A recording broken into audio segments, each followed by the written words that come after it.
Alright guys, here we are in the 2020 Kubota RTV-1100C, and I'm going to be showing you how to install your RAM foam mount in here with my bracket that's laser cut. So as you can see, you got nice access to your phone. It's in your general line of sight while you're driving, and you can store your phone charger cable around it and have clean and straight access to the charger port.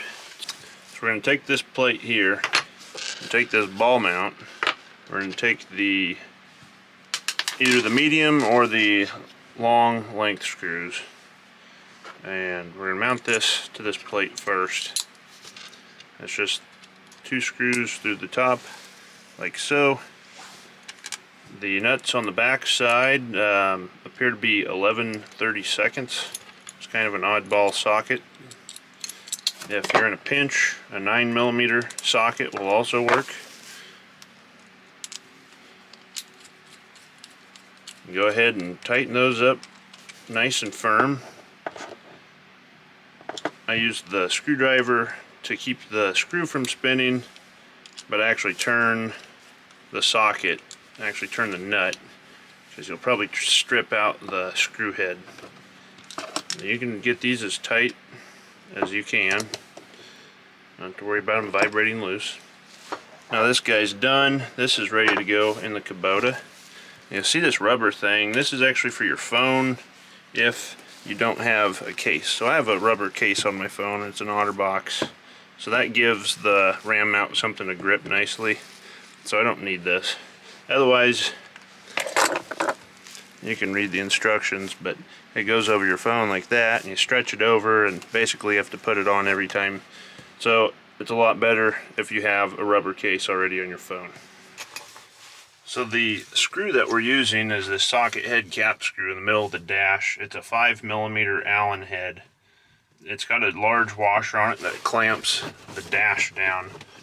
So we're going to take the washer out because this part is going to replace the washer. It's going to serve the same purpose.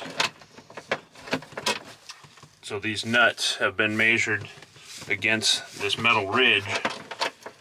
So I will get this started with just a Allen key, and we'll get it right up to snug, but loose enough so we can still rotate it. And I'll rotate that nut until it touches this metal ridge.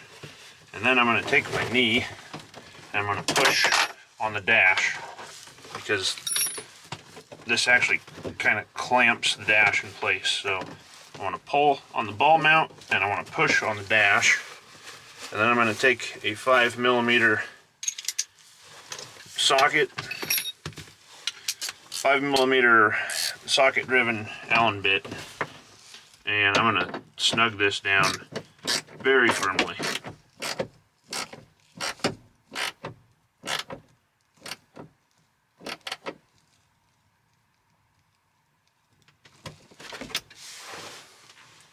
That is installed. So the next step, you take your RAM mount and you loosen this screw, and that allows the joint to expand enough to slip over the ball.